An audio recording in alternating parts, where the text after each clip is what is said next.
be asking you to put your details just in the chat so we can mark off your attendance today. So I'm going to talk less because I want to hear Diana just as much as all as you. So if we give a little air clap to Diana, over to you. Hello, everybody. It is good to be here. I had personal styling done yesterday, so I've just rushed back from Marks and Spencer's, having been fitted for bras and all sorts of things going on, and shapewear that holds your belly in and what have you. Let's keep it real, shall we? Right? But I've rushed back here because this is important. It's the kind of thing that I love doing. So if you have a camera, come on, put it on. Everyone's taken out their hair rollers. We're good, we're good, we're good. You all right? All right. If you're able to write, you're going to want to take some notes. If you can't write now, you're going to want to listen back and take some notes. I'm going to give you things that if you follow the advice I'm going to give you, it will not just change your career, it will alter the trajectory of your life. I make that claim at the start. You ready, Vanessa? She's ready. She's like, me. Yes, you. This can alter the trajectory of your life. So I'm asking you to lean in. Listen to what I'm saying and lean in. Are you ready?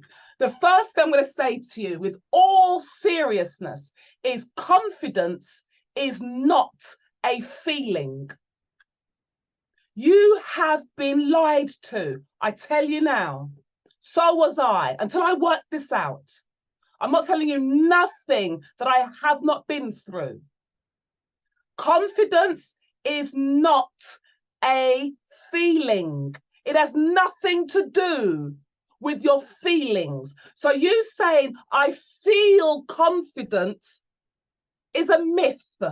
I don't feel confident is a myth. Let me set the scene for you. Then I'm going to explain to you what it is and how to truly get it. Are you ready? Okay. Imagine this scenario. It's 4 o'clock. It's Tuesday afternoon. I'm the head teacher of a school in North London. And all my staff have come into the dinner hall and they're all sat there stony-faced like that, right? Muttering amongst themselves, and this union meeting is about to begin. I've been appointed to headship just 3 months prior. So this meeting was in January. I was appointed to headship in September. I had inherited a deficit that was going to sink us. And it was 450k we owed, which is about the budget of some small primary schools. That's what we owed as a debt. If we didn't address it that year, it would have grown to 650k and we would have had to close. We were a standalone secondary school. There was no MAT coming to save us. This deficit was 10 years old. I was the deputy for 10 years. So the head teacher had a real vision that the deficit will be taken care of. The local authority will write it off. He had no intention of paying that money back. As far as he was concerned, he inherited it. It's nothing to do with him. He's going to run the school, do what he wants to do, and so on. He was a great head teacher, but he made this promise to the staff where he said to them, we will never have redundancies at this school.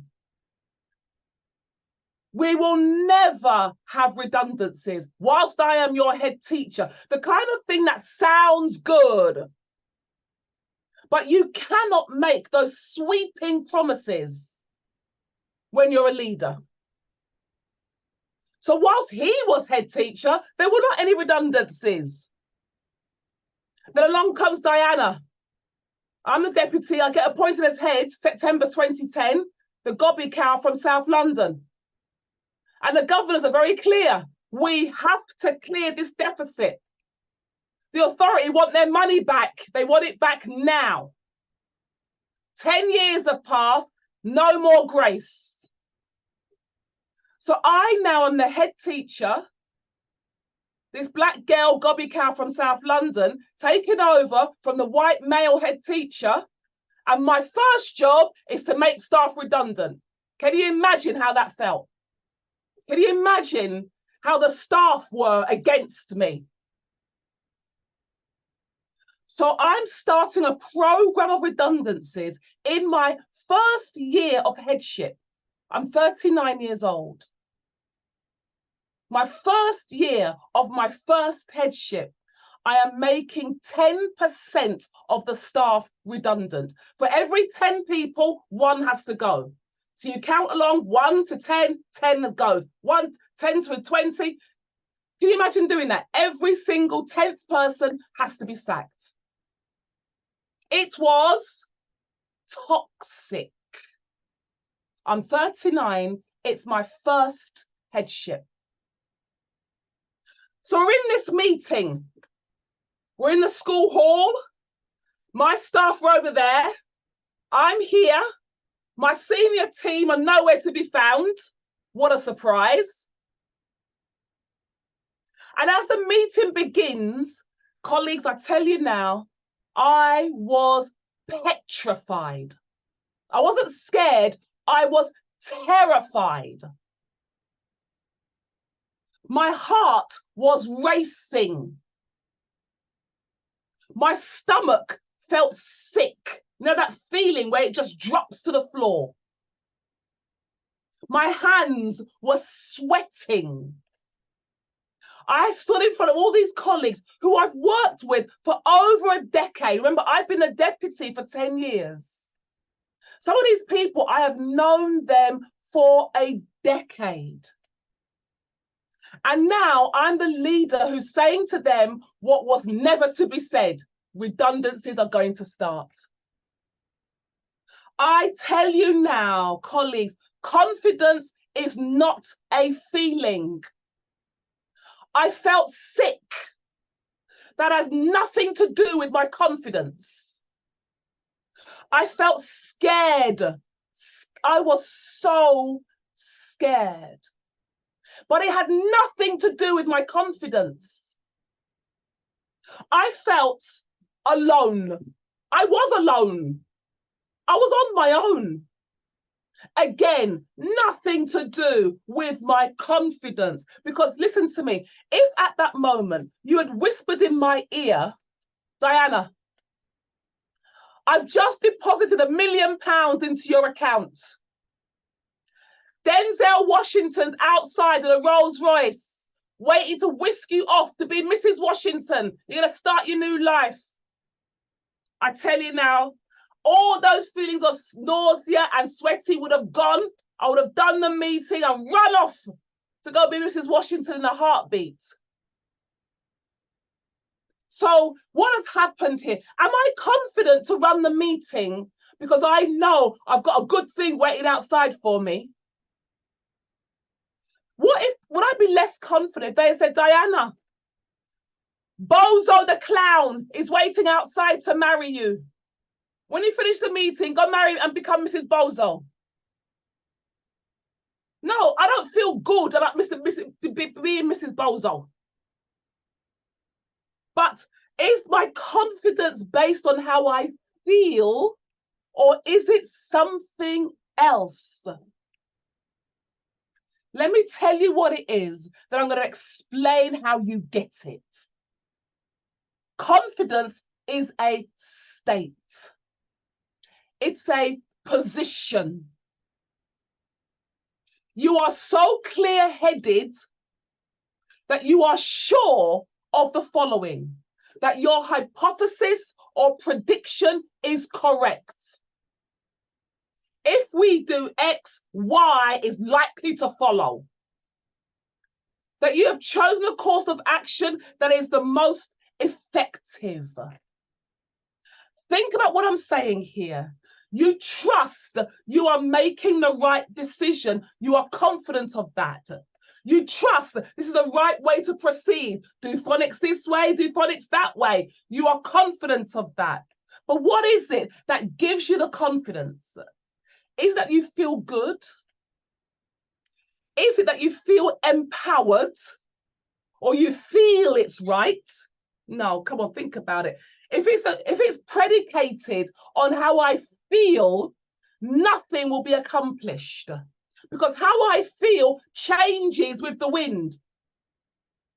I've got shoes that can make me feel good. I've got clothing that can change how I feel. I feel different when it's sunny and when it's raining. So I cannot base my confidence on how I feel. Are you beginning to get this? I mean, you can see adverts. There'll be an advert for a man to wear Old Spice or Lynx Africa. If you wear this, all the women will come flocking. You'll be the man.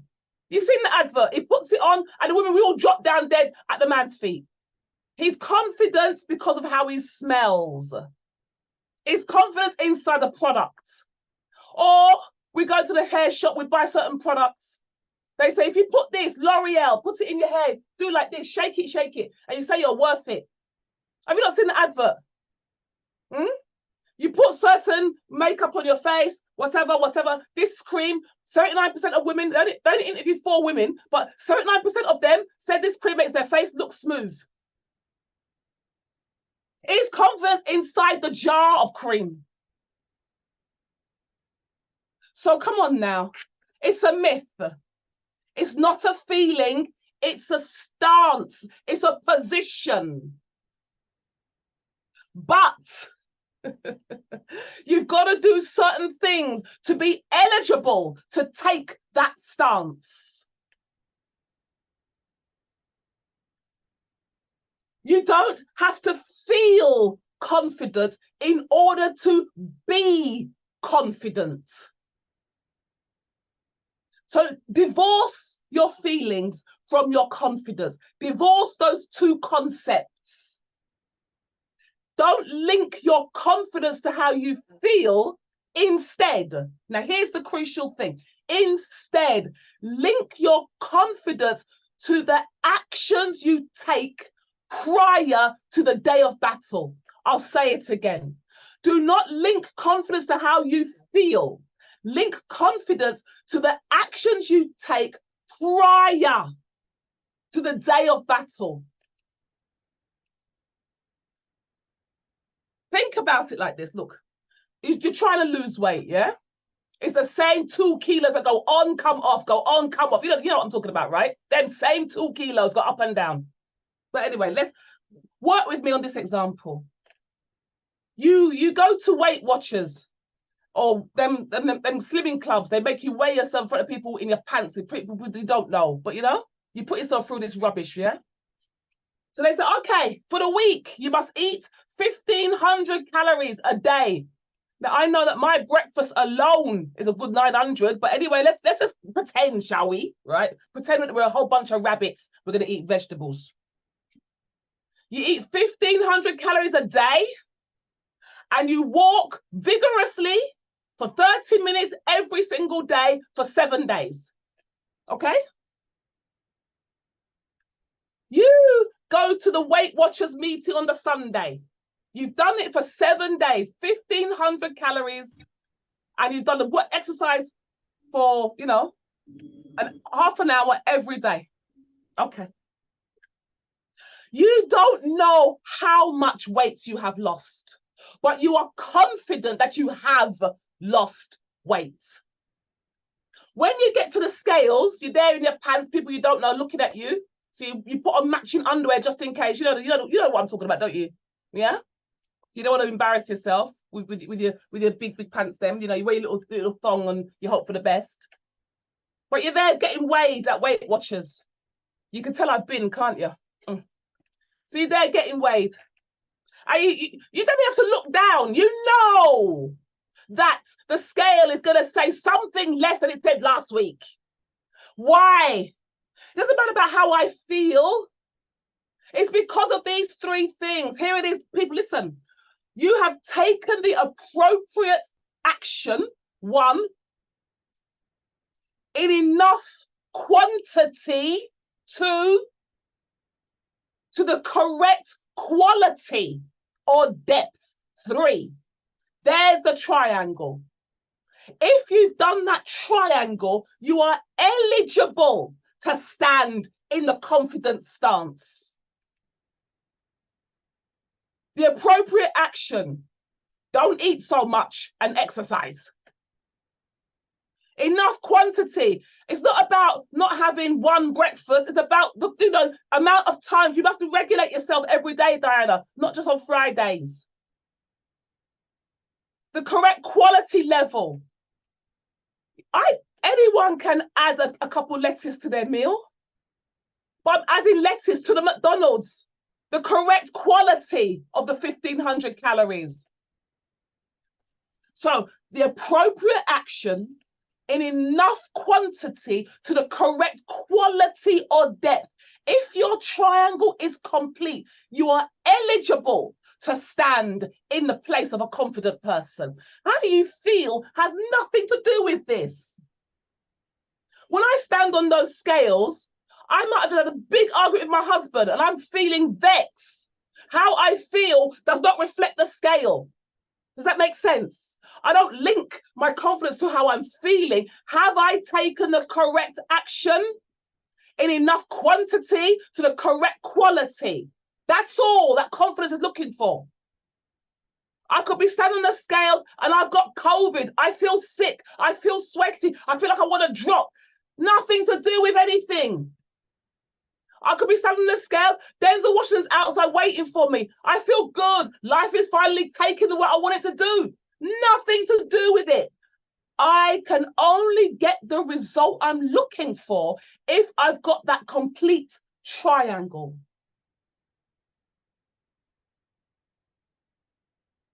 You have to secure your eligibility for confidence. It's a place, it's a position. The key is there. That triangle I've just described to you. But you can't just rock up and say, yeah, I feel confident. What's your feeling got to do with anything? If you're feeling confident and you get a phone call, your house is on fire, your confidence is gone. You crumble.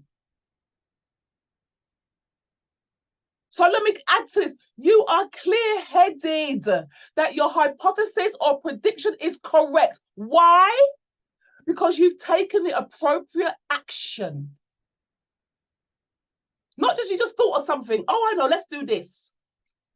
You've done the research. You've done the coaching. You've done the talking. You've worked on yourself. You've sorted out your attitude. You've taken on board the feedback that you don't want to hear. You've taken the appropriate action to enough quantity. One coach is not going to help you. You need 10 at least. To the correct quality. Don't get coaching with a muppet.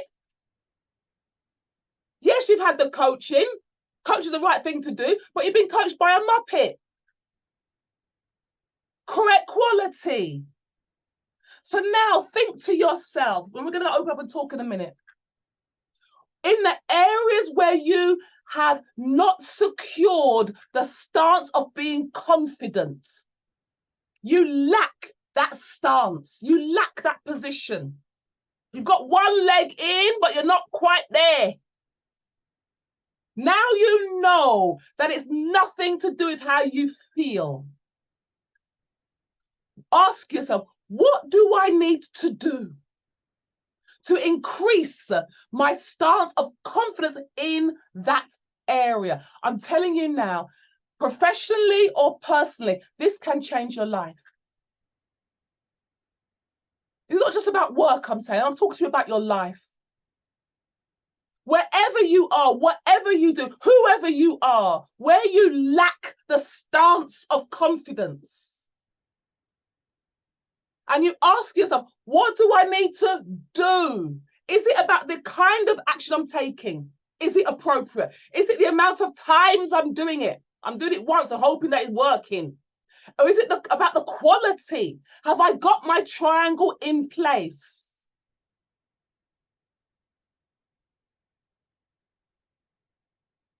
Just making a plan to answer these questions, you will start to feel good. But don't be fooled. Just by making a plan, the feeling of good, of, you start to feel something. Feelings are fine. They have their place. It's an extra win. It's a bonus, that feeling. But I'm telling you now, come on, listen. You have to move and do. Move and do first. Feelings of fuzzy warmth come later. Do not wait for this mythical feeling of confidence to come over you before you make your move. Does that make sense? If you, I'm not confident to do that yet, but I will be. And what are you doing? You're just sitting there waiting for some feeling to come down from the heavens and land on your head. But now you feel ready. It's not about feeling nothing. What have you done to get ready? Attach your confidence to your action, not to your feelings. Act first. Feel later. If you're waiting for confidence feeling to come, you'll wait all year and your opportunity will pass you by. And you'll say, oh, they're being racist. Oh, it's because I'm black. It's because I'm white. Because I'm short. Because I'm tall. Because I'm fat. Because I'm thin. Because I have hair. Because I'm bald. That's why. No. No. We look in first. Am I eligible to be confident? If I am, and I've done that triangle well, and still there's blockades and barriers, then we know how to deal with those blockades and barriers. But we don't sit there in deficit and say, well, no, I put the application in. Your application was full of mistakes. When you don't even put, what was the result of your work? What was the impact of your work? You don't even know the difference between result and impact. You want to be on my senior team, God forbid. You want to be on my senior team, yourself. You don't know what result and impact the difference is. You don't know how to evaluate. But you tell me you've done 10 applications. You've done 10 applications wrong. Go and get some decent coaching on how to do this. Then still, if it's not working, come back and we'll sort out the barriers, the lack of opportunity. But are you eligible? Are you eligible to be confident? Because when I want to appoint someone to my senior team, notice your title, assistant head teacher. You and me share the same title. Deputy head teacher. When they see you, they see me. When they hear you, they are hearing me. When you speak on my behalf. I can't have any yeah person there. Because I liked your interview, I had a good feeling. My feelings do not come into it when I'm interviewing.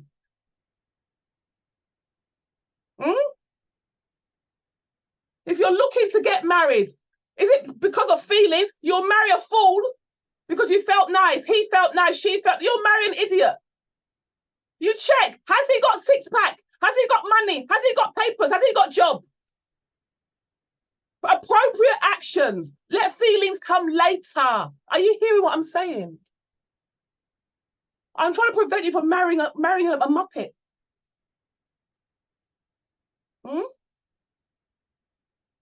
So go back to my meeting this Tuesday. I'll never forget it.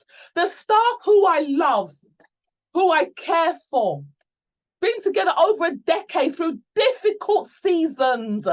Our school was a tough place. You can't work there if you're not confident, if you're not stance. And I'm there, and this staff who I would give anything for. I am desperate. It's not a them and us situation. But that's exactly what's happening. They're there and I'm here. There's a big gulf between us, full of toxicity and misunderstanding. And oh, I'm the the new head teacher. I want to be liked. Of course I do. I want to do well. I want to change the narrative of my young people's lives. But right now, I'm in this meeting with my staff. They're over there. I'm here and I stand alone. Am I quaking on the inside? Yes. Am I sweating? Yes. Do I wish I was somewhere else? Yes. Anywhere will be better than this. Am I feeling confident? No. I feel sick. Am I confident? Yes. It is not a feeling. How am I confident, even though I feel sick? Because I am eligible for this stance. I've done the leadership thinking. I have sought advice from elders in the profession on how to do redundancies, how to manage the toxicity of the relationships, how to manage the process, how to manage the different scenarios. I have done I haven't just winged up there because I'm the head teacher. I have checked with people more experienced than me. Humble yourself, Diana, and go and ask people, how does this play out? Teach me, show me. I've checked that I'm not doing anything that's morally incorrect. Did I feel good? No, not on that day. The feeling of good came later, about 6 months later. Was Denzel Washington waiting for me outside? No. They lied. There was nobody there. He was gone. But the confidence that I had was not a feeling. It's a stance. You have to secure it before the day of battle. You cannot secure the confidence stance on that day. You build this before the day. Think about if you're a soldier in an army and it's wartime, you get onto the battlefield, like the old days where it was literally face-to-face combat. You don't then say, oh, hold on a minute. I don't know how my gun was. Let me wait. Let me just how you push it again? Where you pull the trigger? Where do the bullets go? It's not on the day of battle you start working out how to do stuff. It's before then, long before. So he has the name of soldier, but he's going to get found out on that day, isn't he? So come on, people. You take the appropriate action in the correct amount, to the correct quality or depth. Then you are eligible to secure the stance of confidence. So now, as we come to Q&A time, radically, I mean for sure, radically, decisively, today you make a decision. Continuously, it's not just one time. Consistently take the action to secure the stance of confidence in your life. Not just your work, but in your existence on this planet. At least let your life be a walk of confidence. What is the point in a small vision? There is no point to that. Lead a big life. Okay, I'm through torturing you. Let's open up, let's talk. Now, as Alicia said to me earlier, I'm busy. You don't often get people like me taking time out to spend time with you guys, yes? But come on, I'm here. Don't be, oh, I don't want to ask, I'm too shy. None of that. No more shyness. Now you're here, you're courageous, you're confident. It's not a feeling, it's an action. So ask me any question you want, anything, personal or professional, I promise I will answer you. Alicia, go ahead. I would encourage you to definitely take Diana up on this. If I give you my own personal experiences of, you know, where I have come on my journey through hearing Diana speak. Years ago, I ran a course like we're doing now locally. And I asked Diana, who runs a company called Courageous Leadership, to come and be part of my program, where I had 14 teachers with ethnic minority background. And we spent a year basically on a program like this that I'd written for them to go into senior leadership.